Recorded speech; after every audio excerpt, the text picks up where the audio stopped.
Hello everyone, আশা করি সবাই ভালো আছেন।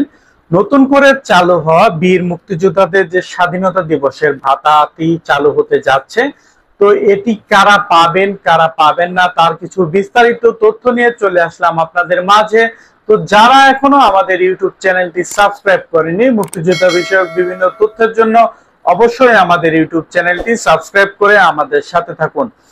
নতুন করে বীর মুক্তিযোদ্ধাদের বিজয় দিবসের পাশাপাশি স্বাধীনতা দিবসের ভাতা দেওয়ার দাবি জানিয়েছেন মুক্তিযোদ্ধা বিষয়ক মন্ত্রী আকম মোজাম্মেল হক।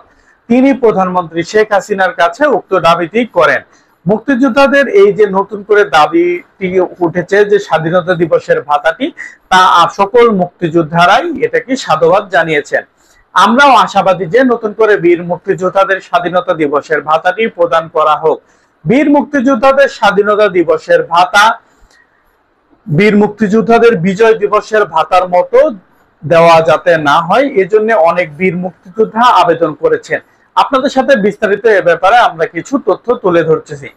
বীর মুক্তিযোদ্ধাদের বিজয় দিবসের ভাতা শুধুমাত্র জীবিত যে সকল মুক্তিযোদ্ধাগণ আছেন শুধুমাত্র তাদেরকে দেওয়া হয়, কিন্তু মৃত যে সকল মুক্তিযোদ্ধাগণ পরিবার আছেন তাদেরকে তাদের মুক্তিযোদ্ধা যে পরিবারগণ আছেন, মৃত মুক্তিযুদ্ধ পরিবার, তাদেরকে এই যে ভাতাটি আছে বিজয় দিবসের ভাতা, তা দেওয়া হয় না।